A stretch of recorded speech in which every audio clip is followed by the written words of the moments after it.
Another day, another draft here on Splash Play. Stream draft number 115 on the year, number 56 in Best Ball Mania. Today, we're going to talk more about a thing we touched on a little bit yesterday with the Lamar, Mark Andrews combos. What are the things people are a little bit too comfortable with in draft rooms right now? Let's talk about it. Of course, I'm already in the Best Ball Mania draft, $1.5 million to first place. You can, of course, see the most pathetic bit in Best Ball continues on in the 6 hole, jerking his little red-faced pud to being in a draft room once again. We'll do the best we can from the 3 hole, though. We'll see what we're going to build today. Let's try to have some fun along the way. And honestly, would love CeeDee Lamb coming back to me. Would be nice. I take a lot of Tyreek Hill lately. I've been trying to make up for being light on him to start. Now I feel like my belly is full of Tyreek Hill. I would like to get some other players in this spot. Maybe Justin Jefferson. Honestly, could go for a Mon-Ra, but that feels a little bit lofty. My Tyreek exposure now at 9%, it looks like. Do I want another share of him? 9% Tyreek versus 12.5% Justin Jefferson. And I am deliberately low on Jamar Chase at 4%. All right, it's a Tyreek draft. Yeehaw. Let's strap in. So Tyreek Hill goes with the expected start here to me in the 3 hole. I feel like the 3 hole I'm happy to have. I'm not getting ones. I'm either getting the 3 hole or I'm getting the 12 hole. That's basically how my drafts have gone in Journal on stream lately, but we'll see what we can do here with this Tyreek Hill start. Shout out to the chat. As always, we got some GMs. We got Reek and a Mon-Ra. Well, yeah, that'd be great to get. I don't think it's going to happen very often. And yeah, sneaking into a draft did not work, did not go early enough today, I guess, because that is the level of obsession that comes from certain people to be in a stream draft room. But either way, then we got Mr. Poopy Butthole in here, who he can be in a draft room with me. Happy to see what he does in the 12 hole. And besides that, another 0 RB day, maybe? I don't know. Maybe a Tyreek H-An day. That's always, people love that, right? The public loves that. Very comfortable one for sure. To go Tyreek and H-An. I would say I'm okay with Tyreek H-An more than I am with Tyreek Waddle and H-An. I feel like that's the cozy start that I would like to avoid for myself here in the 3 hole. But in general, Dolphins, I think, would say probably the coziest team in a draft right now in terms of people are treating them, in terms of Jalen Waddle getting steamed up into the mid-second round. So definitely for Tyreek, for Jalen Waddle, maybe I made the cozy start here. Maybe I made the most comfortable start overall. I feel like this is a leading question by Jason, which hole is my favorite. If I were drafting regularly, I feel like 2 hole gives you a lot of optionality and gives you the hope of putting together the CeeDee Lamb plus a 2nd round pick, plus Devontae Smith, plus Jalen Hurts at 47. I like that a lot. I guess if you get CD at the 3 spot, that'd be the same thing. So I would say the 2-3, but especially getting CeeDee Lamb, I think is the most fun to set up that week 17 game stack. Besides that, 10 hole keeps you live for Puka Marvin Harrison. I guess this guy got in the 11 hole today. I would like to get more of that spot, but now I'm not getting it. Now this combo is getting frequent. So I don't know. I feel like I'm just lately with the random number generator where my picks are. I'm just getting moved to spots where I'm not getting the fun new thing that ADPs are allowing. In this case, it would be regular Puka Nacua Marvin Harrison teams. Garrett Wilson goes 16, which is probably where he should go. I think a relatively unique start for Jake Twitch here. We'll see if it holds up being unique over the course of the entire summer, given that Garrett Wilson, I think you can make the case he should be behind Harrison. I don't know if he should be behind Devontae Adams and Chris Olave, but Mr. Poopy Butthole does love reaching for that combo, I think, in rooms. I feel like you're the one that did it before, but somebody else did it on stream before. Yeah, I think this is one that people reach for a good amount, and honestly, probably part of why both guys' ADPs are trickling up. I think it's getting to be a fairly common 1-2 turn move. Not in every draft one, but if I had to guess over the last couple of weeks, I think I've seen it in about 20% of drafts, 25%. People are doing it a lot, is what I would say. Maybe that's a cozy one that is gaining in popularity for some people out there. All right, so we have Tyreek here. Waddle does push all the way back after me saying I don't want it. Maybe I should take 1 share of it here. I just hate Waddle. The more that people love Waddle, the more I grow to hate Waddle. We'll do the cozy Miami start. The downside is that it's kind of priced in for Waddle right now that his ADP basically reflects that Tyreek is going to be a guy who could get hurt potentially. Waddle, I think if he's just the pure number 2, as I've talked about, you're adding some interesting number 3 receivers there with Malik Washington, with Taj Washington as a downfield target, and with Odell, who is a guy that got paid, about $10 million this year once again. I think for that, that's a lot of production coming in that could go away from Waddle. You also have, a guy in Jonnu Smith who should be a big upgrade at the very least of what Durham Smythe has done the last few years, basically out there running wind sprints.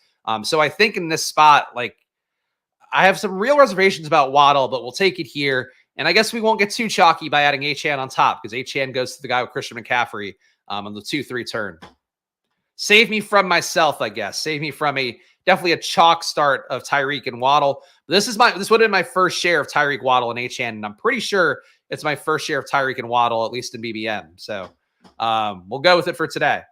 0020 here, ADP-wise. Devontae Smith would be the pick. He would also be my ranks pick.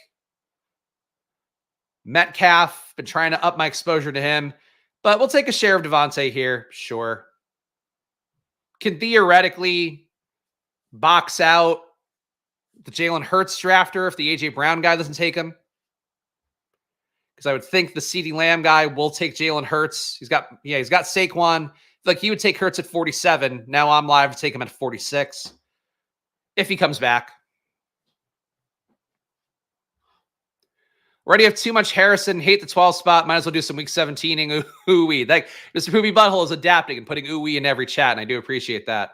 But yeah, no, I get it. I don't know if you could say you have too much Harrison unless you're one of the people that's already maxed out BBM, which has happened, by the way. One of ETR's guys who's behind the scenes has maxed out BBM. I wasn't the most impressed with the exposures either, especially if you're maxing out BBM this early. But really, I'd be careful if you're one of those people out there. It's going heavy. I've got 55 in right now as we're heading into July. And that's about the right pace where I want to be, where I wanted this year to be able to back stack a little bit more in August. I would say in general, people maxing out before we even know training camp and have seen the injuries, which are going to inevitably occur in that first 4-week run of training camp plus preseason games. I really think you got to put some of your portfolio out there for sure if you want to max it out, but you don't want to max it out in June. I don't think. I wouldn't do it. What are other cozy picks here? Honestly, nothing I'm seeing that's too crazy so far. Again, like the Michael Pittman fall, the closer he gets to Tank Dell and Zay Flowers, the better, I would say, in terms of me getting more exposure and being more excited to take him in that spot. DK Metcalf, nothing. Kyron going to 21 is kind of a weird move right now. Kyron has fallen to the 40s in some rooms. I did not catch that initially. Reaching for Kyron, I would say if that makes you feel comfortable, I just wouldn't do it right now. That is a bad move. I would say there's a little bit of a coziness to Puka Nacua and Kyron at the spot, but I'm not one I'm worried about quite as much. I feel like I don't see Puka Nacua and Kyron because people will take Kyron in any spot here, as we could see with him going 21. But anywhere from here all the way back around to here, you could see Kyron go. So oftentimes the Puka guy doesn't even have a shot at Kyron. But when it happens, I think the Puka guy 9 times out of 10 is usually going to take Kyron. Taking some time off BBM, F75 so far. That's a smart move. I mean, there's enough tournaments out there if you need to keep drafting best ball teams, draft some other stuff, but don't let your enthusiasm for just getting teams off right now, I would say, force you into blowing your load too early. That is really the way I would say it. There's more information. Again, the Kyron teams last year, the Puka Nacua teams, there was signal for that in the beginning of August that was not there necessarily in July. If you make those bets, sure, you could maybe make those bets in terms of this guy looks good in the numbers I look at, and I want to take a shot at him, in particular for Puka and how he played in college. But in reality, you wouldn't have landed on those guys with sound process until you got into, at the very least, late July, early August. And that is something where, adjusting your priors based on new info, having the flexibility to do that, key part of portfolio management overall. Or you could draft Devontae. There you go. Plenty of outs where Diggs tweaks a hammy after being under targeted. I don't know about that. I don't think that Diggs is going to bring that energy to this room. And I also think that Stroud is going to find a way to get in the ball. If there was one thing that Stroud knows how to do is A, to find the open man, but B, to just get guys the ball, in position to succeed. If you think Stephon Diggs can't succeed in that kind of thing, I think it's incorrect, but certainly if you're going to make a bet against Diggs, it would be, I guess, maybe he hit his age wall at a time period where it looked like it could have been that he was, malcontent because of Joe Brady taking over. maybe it's just that he got bad at that exact time frame. For the first half of the season, he was the same Stephon Diggs. He just got less work when they changed coaches and everything kind of went to shit. Jalen Hurts goes to the A.J. Brown drafter, so we won't get the big discount here with Devontae. I don't know that I love this build, but with getting two number 2 receivers, but they are 2 number 2 receivers for top teams. And obviously, if Tyreek doesn't have a big week, the odds increase of Jalen Waddle having a big one. So if I want to try to make myself happier with this team, I would say that's the way to do it. But really not been like my players, I feel like, guys that I really like excited about in 2024 to start this draft. I'm excited about Devontae, I guess, but more excited about him in a Philadelphia-Dallas bet. Noah Brown succeeded, but Diggs can't. That's how these people think. That's true. Noah Brown, who, really no opportunity for him prior there. He had a couple of okay days for Dallas. Then he lucks into being, a legit spike week player. I'm sure it was all Noah Brown's own ability. 0030 here. Terry McLaurin goes, so we'll lose another cozy thing we enjoy. Do get Amari Cooper back, which, do you think his price tag could come down if that holdout drags on? That said, at this spot here, with receiver and no McLaurin, we'll take a shot at the Miami-Cleveland stack here. So Tyreek Hill, Jalen Waddle, Devontae Smith, Amari Cooper as a start, a 0 RB start here. We'll see what we do the rest of the way. No one trying to finesse the Mark Andrews Lamar thing yet, which is ironic given that's what inspired the thumbnail for the video. They said yesterday, though, I do really think that Lamar and Mark Andrews combined is one of the coziest builds. Gibbles is going up to get Chris Godwin and Kyle Pitts. I guess wanting Tampa Bay, you got to take Lamar and Andrews there if you're going to take a tight end, I would think, no matter how cozy that's insane. Godwin in the top 50 again? No fucking chance. All right. Andrews, Kincaid, both are fine. Keenan Allen, the wide receiver 5 safety blankie at this spot. I'm going to get a share of Kincaid.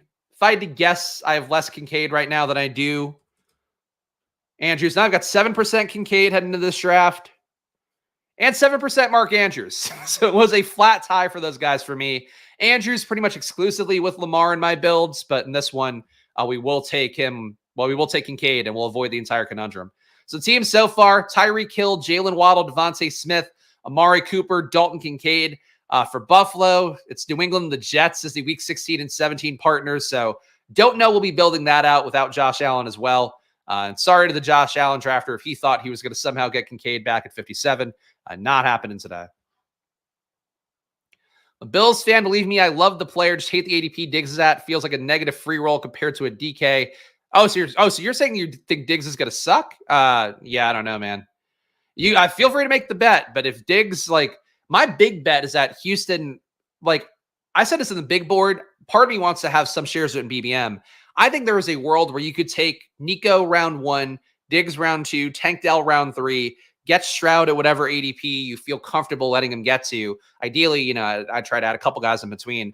But I think that build could potentially win BBM just because of the fact that Houston's going to be such a good offense. It's a little bit tough to lose out on number 1, number 2 guys in that range that, that aren't correlated bets. But if Houston goes absolutely nuts in a way that they're the team that makes a leap and makes, shows a little bit more than what they did the back half of last year, especially if that pass rate over expectation keeps creeping up, I think that's where you could see Houston absolutely smash for that triple. And to me, the way that they smash is going to be it's not all these guys getting you 20 points a week. It's going to be that Diggs has 25 one week, Tank's got 25 one week, Nico's got 25 one week, and they're going back and forth. And I think that's the kind of build that, I don't know, has to be utility. It's tough to be that concentrated on one team for your first 3 picks that would take to do that. But that's what I believe in for Diggs. He's just the guy that's going to be a vessel for CJ Stroud having 300-yard days. And some days he'll be the one that gets you, 150 in a TD, maybe 2. Maybe some days he'll be the guy that gets you a 4 for 50, and he's not doing a whole lot. Wide receiver 20 to 35 could finish in any order, and I wouldn't be that surprised. I mean, that's the volatility of wide receiver. And in particular for, this format for best ball in general, you're just trying to have your week 17 spikes. So, that's the primary thing I would say you're looking at is that, who can give me a spike week that matters on week 17? And in the past, it's been guys like, Zay Jones, been guys like KJ Osborne. But then it's also been, the more logical guys like last year, CeeDee Lamb going off, Amon-Ra going off relatively. Pickens going off. Obviously, Cooper having the famous 50-point day. It's just the bet that wide receiver as a concept can achieve it. Whoever actually is a wide receiver that does it is just going to be random for the most part. Some amount of random. So Mr. Poopy Butthole having some fun here. He does get Mark Andrews all the way back at 60 and CJ Stroud. So he's got a double bet with Baltimore here with Zay Flowers and Andrews. You don't see the Zay Andrews combo too often. That's fun for Mr. Poopy Butthole. Mr. Poopy Butthole. Ooh-weeing his way to a good team. One bad Stroud game, weeks 15 to 17, and the team is dead. Yeah, I mean, I guess if you think CJ Stroud's capable of bad games, I don't know. That's true of most teams anyway. But yeah, you're right. That much of a concentrated bet. It's still possible that Stroud could have a bad day, and then it's still one receiver. It gives you, what like a Pickens level game that, won BBM last year, putting up like 19 points. I think it's still possible you could have in a bad Stroud day. But then it would come down to what's your secondary stack. Do you have 3 stacks? We'll see. See if anybody does it. I wouldn't be shocked, though, if this year, like a Houston team won it all. And I think, too, we've talked about comfortable builds again with the title of the video right now. Like Houston with 2 pass catchers is like a very comfortable build.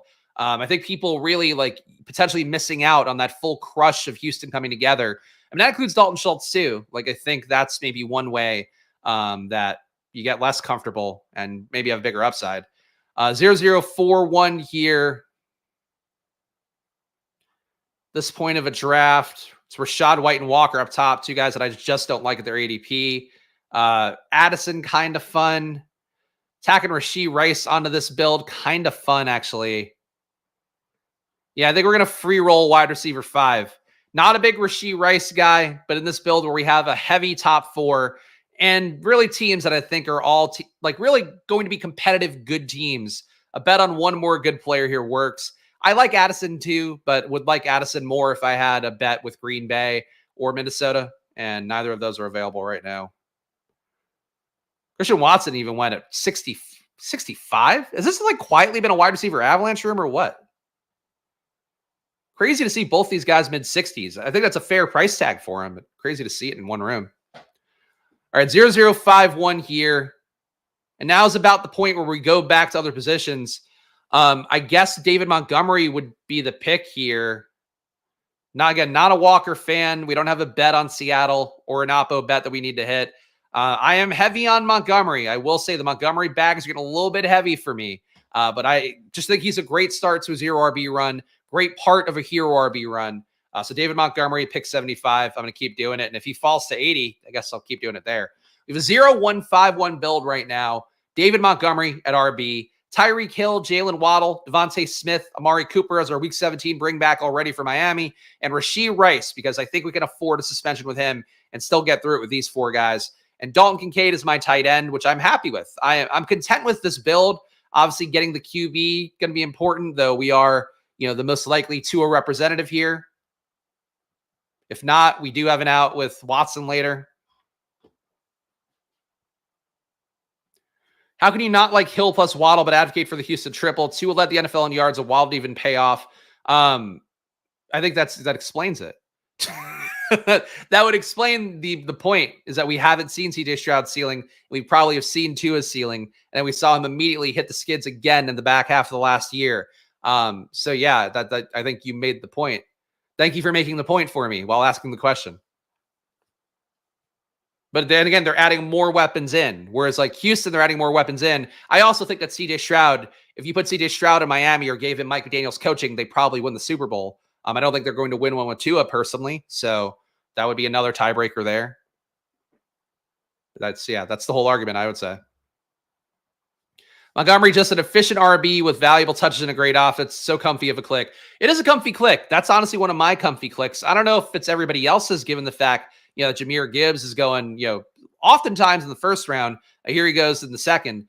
So maybe it's a comfy click for 0 RB bros and not a comfy click relative to in general. But Montgomery is one of my favorite plays on the year. I mean, I just don't see how he loses that goal line role. If he gets hurt or something, Gibbs is going to smash. But I don't see how Gibbs smashes at that ADP without Montgomery, with Montgomery doing what he's expected to do. Yeah, so he hit his apex in yards, and it was very concentrated for one. If you're going to say that it levels out and Tyreek is going to get this targeted quite as much, that's fine. But the issue is if he gets targeted less, and Tyreek got targeted a lot last year, but if Tyreek gets targeted less, you now have Jonnu there. You now have Malik Washington, who's a very good target earner if he's going to run routes. You have Taj, who's going to get scheme stuff downfield. You have Odell, who's probably going to get 3 to 4 targets a game just from being Odell and being on the field. And then also, I think I forget if I said Jonnu, but you have Jonnu, who's like a tight end that can break plays and make 50-yard chunks up. So yeah, like if he's hit his ceiling in yards and it didn't involve Waddle, and now they're adding more guys in there, and like Tyreek's not going to go from 38 to 25% target route run. He's going to go from 38 to like 33. So that 5% is probably not going Waddle's way. If you want to make the bet on Waddle, you can. It's like, and I made it here, but he's not like an exciting click. I don't know. This is like a really, I'm kind of jarred by how bad the stake is, but I know a lot of people out there love Waddle. So I guess you can make the bet in it concentrating for Waddle. I just don't see how you would read that from all the moves they've made of adding a lot of guys who aren't Jalen Waddle, to the pass catching core. He got paid, got big paid, but I don't think that matters. Waddle led the league in Willis Reed moments, triumphantly returning from the blue tent. I mean, I'm not holding that against him, but if you do want to hold it against him, I'd get it. Montgomery's never busted at cost for as far as I'm aware. I would question maybe some of the Bears years, but look, for a Detroit Lion, he hasn't busted at cost, so I'm happy to keep doing that. Oh, I get it. No, I know Waddle's coming up. I mean, this is one I'm alone on, but I think when you when you talk it through, and there's a lot of logical fallacies to it, which Adam is forcing me to do here. But that's why I think there's a lot of logical fallacies to it. I think the bet on Waddle is almost one where it's like Tyreek needs to die and not be out there, and then Waddle can hit this ceiling that he hasn't had any time that Tyreek's on the field for an extended period of time. But I don't agree with the ADP. Like, I'm moving Waddle's ADP up just enough so that I'm not far off of market. I don't think he should be in the 20s. I think that he should be in like late 20s range. I don't think he should be going up to the teens like at all. I functionally don't agree with it even a little bit, unless you're pairing in the contingent value, which then makes the Hill Waddle play make less sense. 0151 here. I've been low on Zach Moss, and I think that's the move for me here. Obviously, Raheem Mostert would correlate a little bit more, but then we're walking right into the same thing we were just talking about in terms of the chalkiness of that. So if people aren't getting Achane, they're going to take Mostert. I'll take Mostert if he comes back to me, but if not, we're going to take Zach Moss. A little bit of an ADP discount on him, and I do want my Moss exposure up. Again, a big share of an offense that's a top 10 expected point scoring team on the year. I'm only at 4% Moss right now. Obviously, much heavier on Chase Brown. Yeah, I'm at 20% Chase Brown. So would like to level those exposures out a little bit. Mostert goes, oh well, maybe Jalen Wright later for us. Perfectly okay with losing out on that one.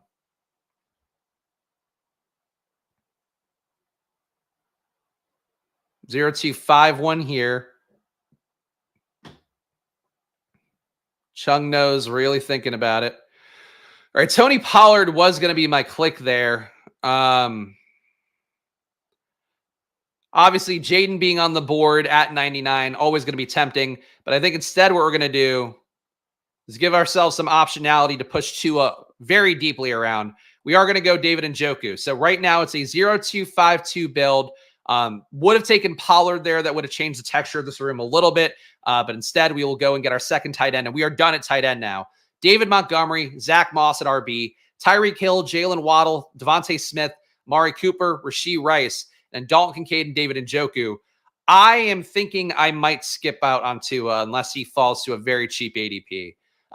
This conversation about Tua, again, I don't like Tua as a fantasy player. Like the fact that he doesn't run, the fact that I really do think we just saw his apex as a player, and he still didn't produce enough for you in fantasy, I think is not a great thing. I'm sure our guy Jeff will go, oh, he was on the BBM winning roster as a discount paired with Mostert. Sure.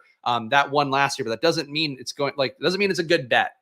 For Tua, to me, if I get him for cheap, I'll take him. In this build now, we are live to take Deshaun for much cheaper and figure out a QB2. So we'll see. But man, I just the more I talk through the Miami pass game, I just really don't fucking like Waddle. I really don't. Paul asking, outside of ADP, which higher end wide receiver twos do I like more than Waddle? I like Devontae more. I mean, straight away. Diggs, I would say I like more if we're going to count him as that. If you're going to count Tank as a wide receiver too, then I would say him at ADP, I would take over Waddle. But in general, like Waddle is an okay wide receiver too, but we kind of saw last year that wide receiver twos at that spot don't really pay off. Like Higgins and Waddle, where they were drafted, doesn't really pay off. Higgins, where he's going in this room, if he's going at 45, makes a little bit more sense. Not saying that Waddle should be at 45. He's part of a better offense, but he should pay like a little bit of a discount. But hey, please, everybody else, if you love Waddle, take Waddle. As I always say here, everybody's takes are going to be as valid as mine in June, July, and August. So follow your heart. Agree with you on Hill/Waddle. I'm saying the anti-Houston triple because I don't know how Tua leads the NFL in yards. It can't support two receivers. We expect Stroud to. Again, it's just the way the target share works out. There isn't like a Tyreek there. Tyreek was pushing last year for 2,000 yards. If you have three receivers getting 1,400 yards and you don't have one guy getting 2,000, that changes the equation completely. It's just about projection math. It's like basic projection math. Not trying to be rude or anything, but like that's just like if you count it out, it'll start to make a little bit more sense. Stroud throws for 5,000 yards. We're talking 1,400 each for the top three receivers. 750 for, I guess, for Schultz is what we'd be hoping for there. And that might be a little bit lofty. So we're talking like Stroud throwing for over 5,000 is what you have to do. But again, is it in the range of outcomes? I think it is. So we're talking about things that are in the range of outcomes. Tua, I guess, throwing for 5,000 plus is, and increasing what he did last year is also in the range of outcomes. So you have to make that bet then if you want to make it. Do I like Jonnu and Hill more than Waddle and Hill? Yes. Yeah, I think so. I mean, I don't expect it to have the same upside, but there's a lot of Waddle talk. I think this is really the year where like the takes come from the top down and they are being followed like gospel very quickly. In part because of the tools maybe, but like Waddle is coming up so much because Pat Crane talks about Waddle and says like, oh, he's a great play on his own. He's also great contingent value. And everybody's like, he's a great play on his own. He's also contingent value. And then they're using the products and they're steaming them up. But this year it's like a lot of guys to me just getting steamed up in that kind of spot where it's like, for week 17, do I want to have Waddle as my guy going into, the situation where I would guess if this goes well the entire year, that's probably pretty chalky. Or do I want a guy for much cheaper who has that same, 18 to 25 point upside, but not contingent value? I'd rather have the guy that doesn't have contingent value if I have Tyreek. I don't know. Like, I don't think people are playing it the way it's supposed to. We could end this conversation point because it's been going on for a while, but the Waddle thing just kind of chased my ass. Like, Joe Burrow at 116, by the way. I don't know what the fuck happened here, but good for that guy. Make a pick here, and we can talk more about Jalen Waddle. Fucking everything at QB is getting backed up, so this really would be the time to push QB back. I'm actually going to do a rare thing I don't do, but I think I want to do it more in the back half of my BBM exposure. I'm going to take Chase Brown with Zach Moss. Decreases the ownership of your team a little bit. And frankly, with these two guys in particular, number one, an ambiguous backfield. Number two, they should have different roles in this offense. I'm pretty happy to get these guys together because of the fact that I think they can ping pong spike week. So we're going to take Zach Moss with one RB, mostly because, again, we needed an RB there. And might be another RB coming up. 116 Burrow does not happen very often. I don't know. This feels like somebody testing to see if they're banned, which never a good sign. I mean, 2 is here, but again, going to increase the Cleveland-Miami bet and go with Jerome Ford. So improve my RB room. Jerome Ford, one of my favorite plays on the year. And we just saw Joe Burrow go 30 picks after ADP. So I'm going to hope that Tua can do the same. Team so far, 0-4-5-2. We have David Montgomery, Zach Moss, Chase Brown together. Jerome Ford. We also do get Cincinnati, Cleveland in week 16 as a bonus correlation there. That was not part of the decision-making process, though. Tyreek Hill, Jalen Waddle, Devontae Smith, Amari Cooper, Rashee Rice, Dalton Kincaid, David Njoku. So I guess actually that does work out pretty well. We have a bet on the Cincinnati running backs and Cleveland, a lot of things in week 16. We have Cleveland, Miami for week 17. We can take Tua later if we want, or if he comes back. And if he doesn't, take Deshaun. Both would be fine. I'm a Dolphins fan, and I love Waddle, but I agree. Mid-third round is where I take him. Hill takes too much target share away from him. Yeah, which is the whole point. Again, like to kind of sum it up, because I know I'm saying like a lot of things that come off as anti-Waddle. It's really that like Tyreek's target share has to drop off a cliff for Waddle to have the ceiling he needs to pay off that ADP.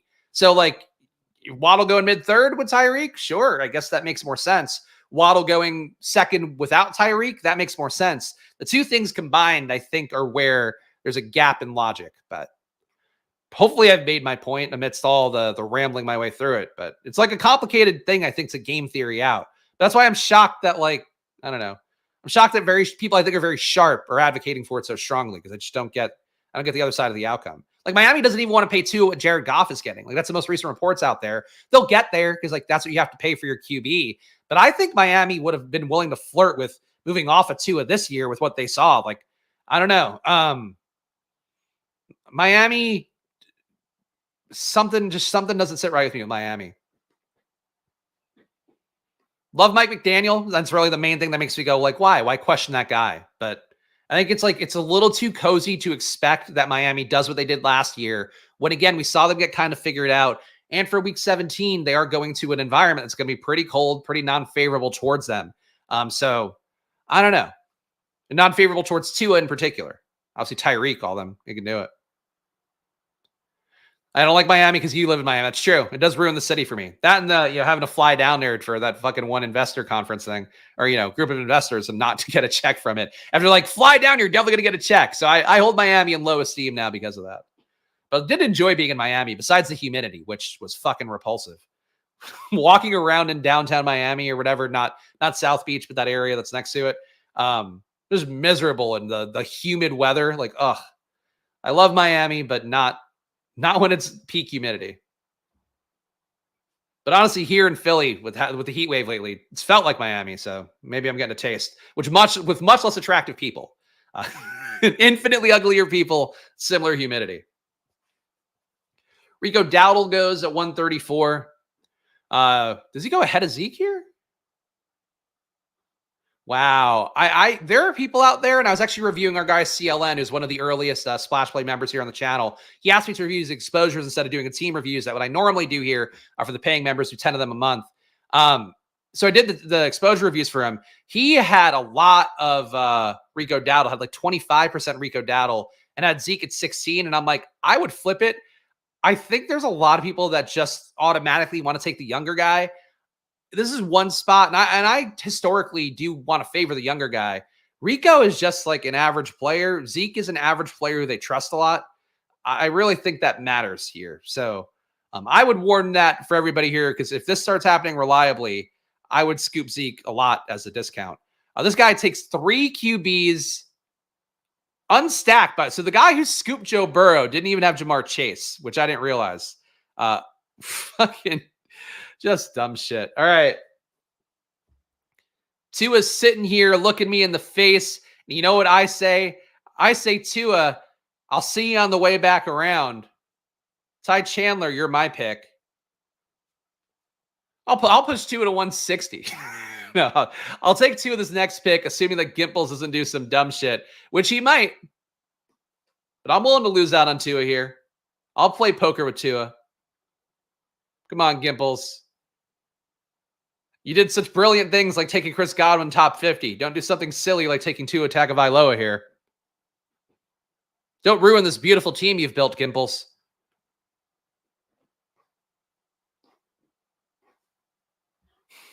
What if the sharp plays to load up on Dowd early and his ADP flips Elliott, and then you smash Elliott after? All right, fair point. Fair point.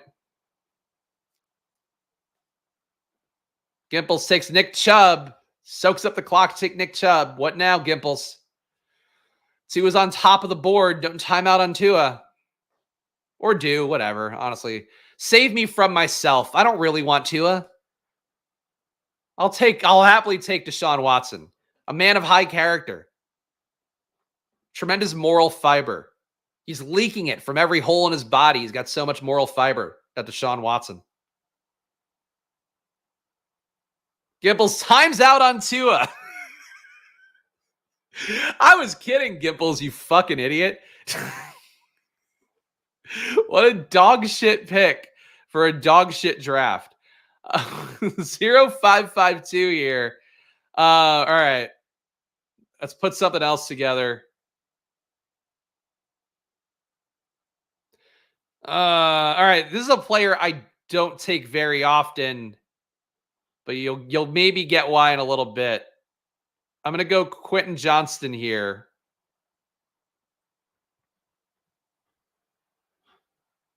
Timeout and take unstacked Herbert. Yeah, I mean, either would have been the same play. Watson gives me points a long time. Thank you for that. Yeah, Watson again, a man that we just know and love, but happy to take him. Happy to take him. Unstacked Tua, unstacked Goff, two of the worst plays in best ball. I've beaten the drum enough. Just terrible. Oh, yeah, that worked out really well for the BBM winner last year. Stacked the QB up with the RB. Let's just do the exact same things that happened last year as though it wasn't a series of random events. Let's just do them again.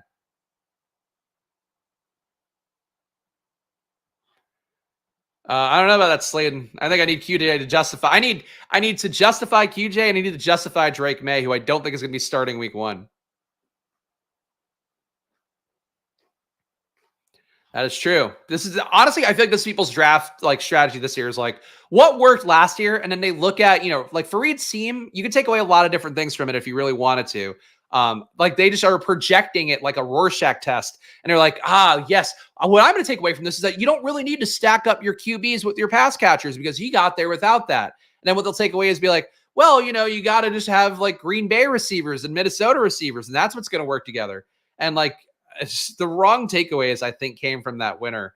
When it's mostly about week 17 correlation, 0 RB, pivoting when you get sniped on stacks. I think those were the main takeaways to have from it.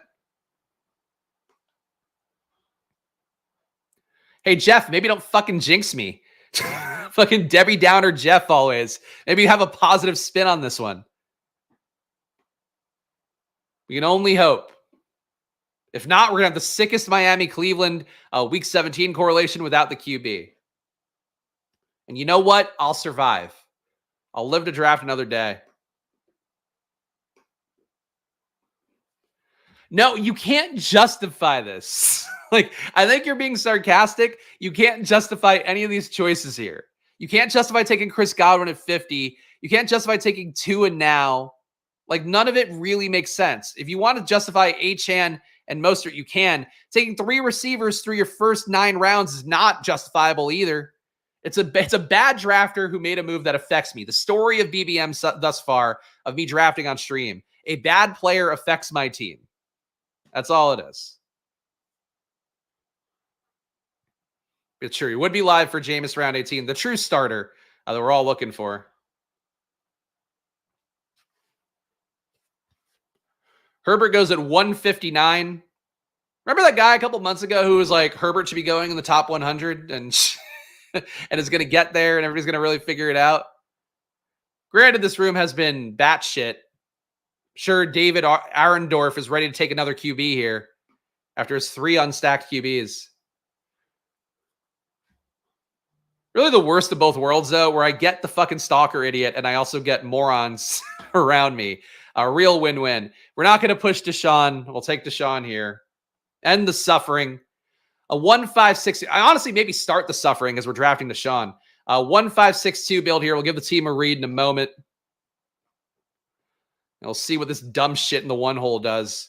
Probably should take Baker Mayfield when you took Chris Godwin in the fucking 50s. There you go. There you go. Brilliant stuff. I'd like to pop these gimples. That's what I'd like to do. Fucking squeeze his head. There you go. There. Oh, closing the Tampa Bay stack. If you're going to take Chris Godwin top 50, you got to go out of your way to do that. All right, so we got some New England correlation now as well. Demario Douglas, the best player at New England camp, many have said. We'll take him here. 1-5-7-2 build so far. Deshaun Watson, David Montgomery, Zach Moss, Chase Brown, Jerome Ford, Ty Chandler, Tyreek Hill, Jalen Waddle, Devontae Smith, Amari Cooper, Rashee Rice, Quentin Johnston, Demario Douglas, Dalton Kincaid, and David Njoku. The good news is tight end's been locked up and looking good for a while. So we got that going for us. Taking some Chargers, New England. Well, obviously this is the correlation, but New England plays Buffalo and plays the, wait, hold on. That's wrong. They play Buffalo and the Chargers. So many correlations for Demario Douglas, Quentin Johnston, and Dalton Kincaid right now. And perhaps more to come. Who knows? Oh my God. Shut up, Mr. Poopy Butthole. Remember, I can't encourage you enough to not be in stream rooms. Can't ask enough, especially when I'm starting drafts 10:45. Don't go going, oh, don't take my guys when you're in my fucking draft on purpose. Ooh. Unbelievable. Doesn't sound like it, Jeff. Doesn't sound like he may come back. Thank you. Jeff loves jinxing me and giving me the negative outcomes of things on stream. Appreciate it. Appreciate the positive vibes.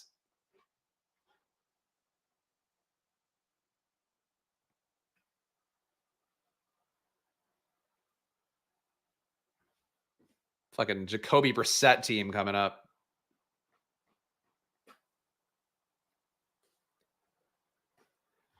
I'm not kidding, Mr. Poopy Butthole. I'm not. I'm getting fucking scooped on everyone, and you're about to take the player that I was setting up. So I'm not kidding. Just fucking don't be in the draft rooms. Anybody. Leave me alone. Leave me with the idiots. I'll fend them off.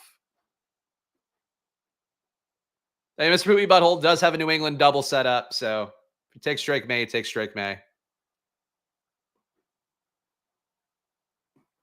Oh, he's got Stroud. He would actually be making it tough on himself if he takes Drake May. I didn't realize that.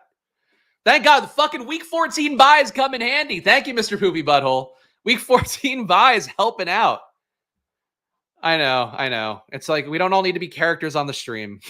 That's what I would say. I appreciate Mr. Poopy Butthole because he's a member. At least he gets more carte blanche for me here. And because he types out ooh-wee. Those are the two reasons that I give him more carte blanche.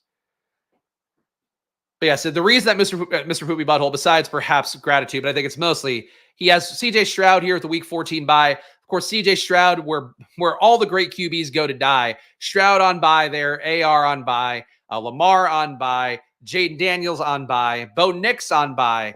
So that is the issue with taking two QBs who are week 14 buys. Thankfully for me, I didn't do it today in this one draft, so we're crushing it.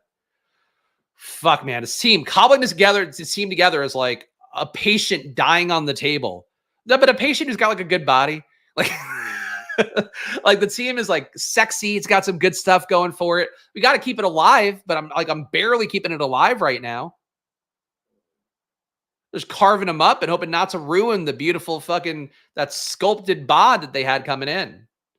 I also am not a professional doctor if I'm objectifying my patient on the slab this much.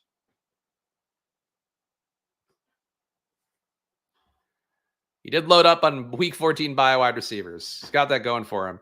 All right. Oh, God, I fucking hate this. I hate this fucking team. Hate this team. Hate this situation. Johnny Smith, nice Miami player. Just get stupid Drake May. God. Guy's not even going to play. We have a pseudo rapist and a guy who's not going to play are my QBs. Oh, there you go. Ooey. Ooey indeed. All right. 2-5-7-2 here. I don't even know what sticks the landing at this point. Another New England player would be nice. Guess a Jets player would work, but Braylon Allen went. Tank Bigsby here.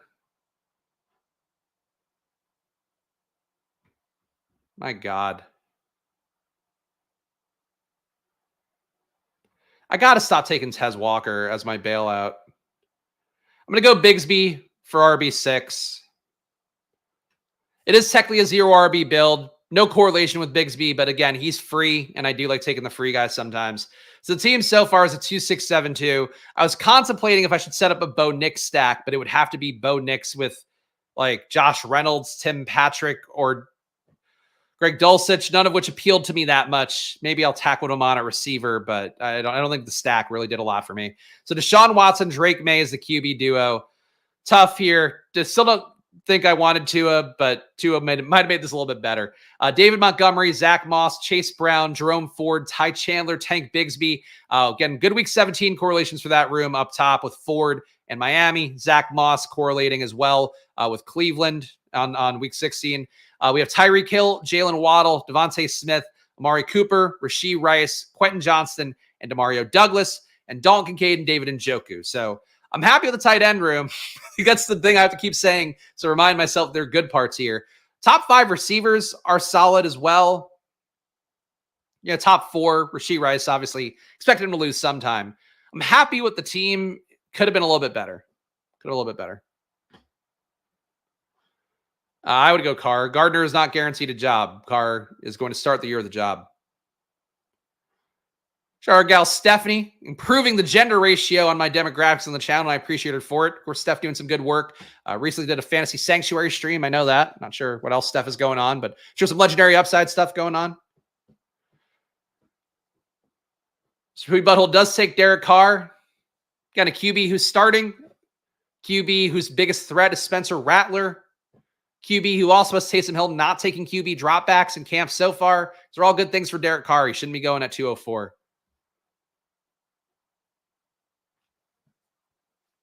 That was for Poopy Butthole takes Gardner Minshew and Derek Carr. Interesting. Minshew, I would say, probably not the favorite to be starting right now based on how minicamp and OTAs went. Needs a third QB. Nothing needs a third QB, to be clear. The real value in adding a third QB is going to be if there's somebody who's going to give me points at a time where Drake May isn't. At this point in the draft, there's really nobody. Oh, there might be, I guess. This is a fucking strange room. We're in a room where Gardner Minshew got drafted and Will Levis didn't, or is not getting drafted until round 18. Baffling.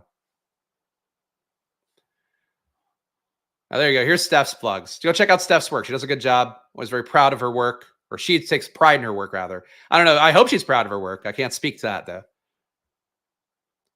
Flags never lets us draft them, but he's so entertaining. We love him anyway. Thank you, Sladen. Thank you. You can sometimes, but it's just like there's a proven track record of me being in rooms with people and them just fucking ruining my teams.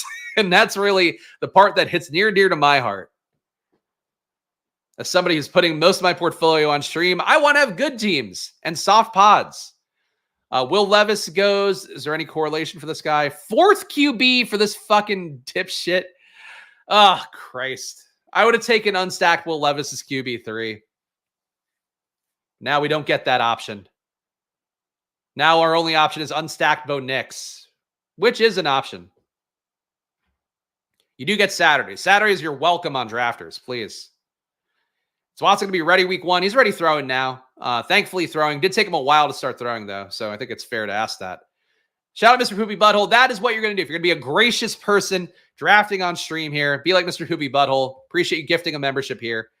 Daniel Jones goes. So it's unstacked Bo Nix, but technically it's not really unstacked because we have 2 Cincinnati backs for week 17. We have a New England. Oh, no, we have... we got something. I'm taking Bo Nix here unstacked, technically unstacked. Give myself one more out for points on weeks where Deshaun Watson does nothing, of which there may be a few too many. A 3-6-7-2 build that I'll admit kind of got away from me. Deshaun Watson, but I don't think it's because of Tua. I think the room just didn't allow me to set anything up down the home stretch.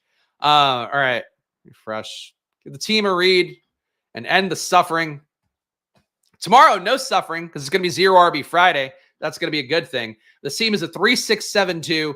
We got Deshaun Watson, Drake May, Bo Nix as our QB. So 2 week 14 buys, but Deshaun will be the one to carry us proudly into the playoffs. We have David Montgomery, Zach Moss, Chase Brown, Jerome Ford, Ty Chandler, and Tank Bigsby. Now, there we go. QJ does correlate. That's it. Tyreek Hill, Jalen, Nix brought it all together. Low-key kind of did, though. So here's the thing with Nix. So Nix, week 17, we got him with Chase Brown and Zach Moss. Nix, week 16, we've got him with Quentin Johnston. So that was where my brain was, but I couldn't. I was like, what the fuck is the week 16 connection? That is it. A receiver, we got Tyreek, Jalen Waddle, Devontae Smith. I don't even know if I finished reading running back. I apologize to the audio listeners. Rashee Rice, Quentin Johnston, Demario Douglas. With Rashee Rice missing games, maybe could have used an 8th receiver here, but we needed the 3rd QB more, I think. Tight end, great tight ends, Dalton Kincaid and David Njoku.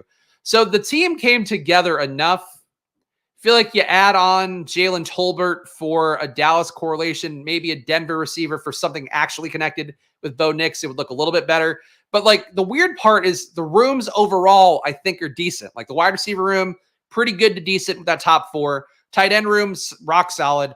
Running back room, really solid. I think, the top 5, you could question Bigsby if you wanted 6. And the QB room, it's got flaws. But could have been better. You and I are beating this pod, Spags. Top 2 we got. I hope so. I hope so. Thanks for the stream. Appreciate you, ATX Bearcat. Appreciate you guys being here. Tomorrow's the fun day, though. Tomorrow's Zero RB Friday, of course, where we strap in and commit to not drafting running backs for 1, probably 2 drafts. Subscribe down below. Hit the like button. Let's hope we don't get our draft stalker in the room once again, because, like, it's just fucking weird at this point, man. Get it together. Either way, though, I'll show up. I'll try to do the best I can to put some sweet drafts on tape here. Of course, if you're following this channel, you're just tuning in late. This is why you follow me. It's because I'm a tremendously qualified finalist here. 4 finalists in the last 2 years.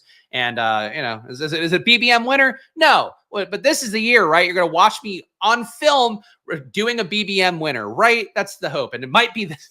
I can't even say it with a straight face. It might be this one, guys. It might be this team that I just drafted here.